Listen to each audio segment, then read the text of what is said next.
Hello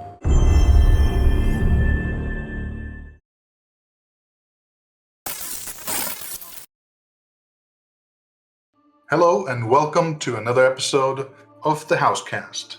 And today with us, yet again, is the game director of Returnal, Harry Krueger. Welcome. Hey everyone. Hey Miguel, thanks for having me again here, man. So, on the top of my mind right now is one of the main questions about Returnal relating to the enemies and the bosses and everything. And I really just want to hear from you about what goes into them, right? So clearly, as we've seen the trailers, there's a menacing force there. But I kind of want to start just from the background, the lore, if you will, of what sets up the mystery. So where do these monsters come from, and what's the thinking behind them? Yeah, absolutely. So, as you know, our story is that we're following Celine, an astronaut who crash lands on this hostile alien planet called Atropos. And on this planet, of course, we need to have all kinds of hostile flora and fauna to make her survival quite difficult. So, yeah, for the enemies in particular, I think one of the biggest inspirations there was, of course, we wanted to make them feel quite hostile and menacing, and also alien. And for that, we actually looked at deep sea creatures because they were kind of the most alien looking thing we could find on Earth, as a reference. And they, as you know, they've adapted to those dark environments that they live in to develop bioluminescence, which is a really alien property where the body, of course, just glows in the dark, right?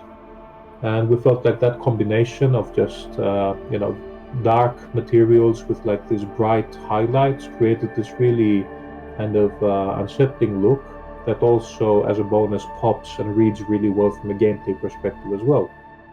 So that's one influence for us, and another one, of course, was the Lovecraftian influences are undeniable. So of course we want to have that eldritch kind of horror kind of aesthetic, and a lot of these creatures are fairly they're monstrosities that do have a lot of these tentacles, as you mentioned as well.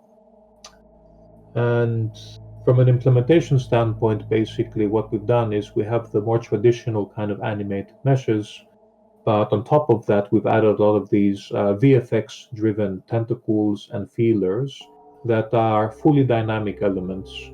So whether the enemy is doing an attack preparation or reacting to a hit or exploding gloriously, after you deal enough damage, all of these elements are just adapting to geometry, reacting, twitching in a fully dynamic way.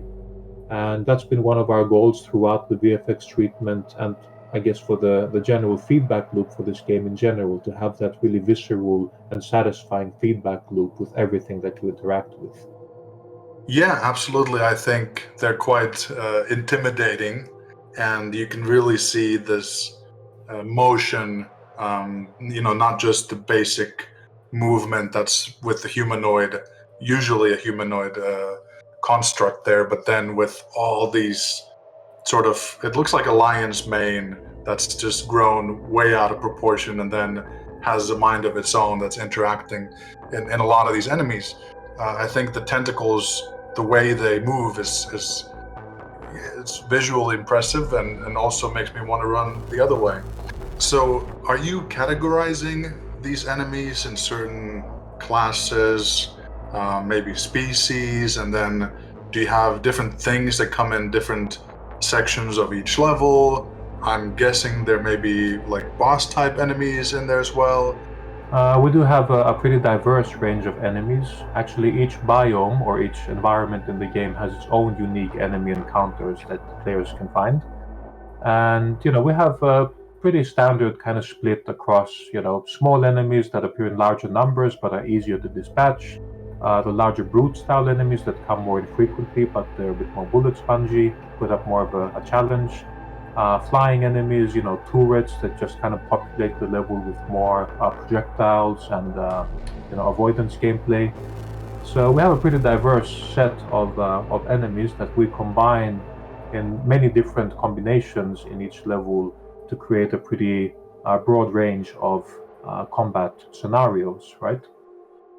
So in addition to that, of course, there's some extra layers. I mean, there might be some elite enemies that we might encounter, in some darker corners of these levels as surprises.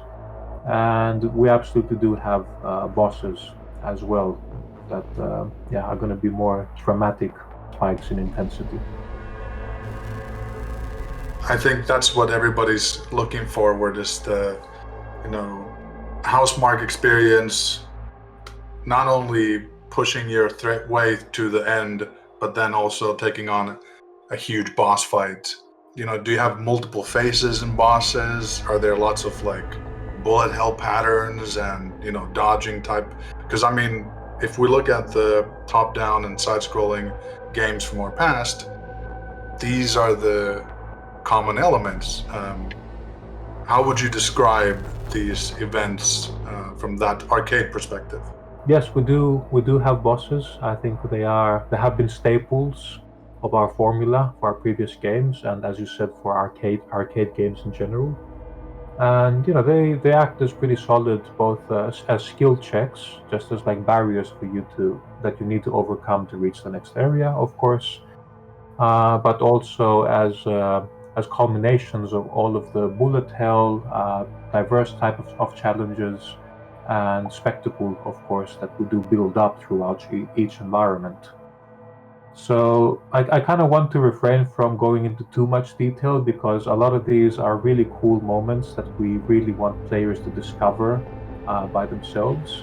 But let's just say that we have put a lot of effort into a lot of love into our bosses to make sure that each one has its own distinct personality, its own role in the story, its own majestic aura, and absolutely a deep and satisfying challenge that will, keep you coming back for more and will make you feel quite are relieved when you've overcome them. I'd like to thank you, Harry. It's been very insightful. Looking forward to all these cool new enemies and especially the boss fights. And look forward to hearing more. Returnal coming soon to PS5. プレイステーション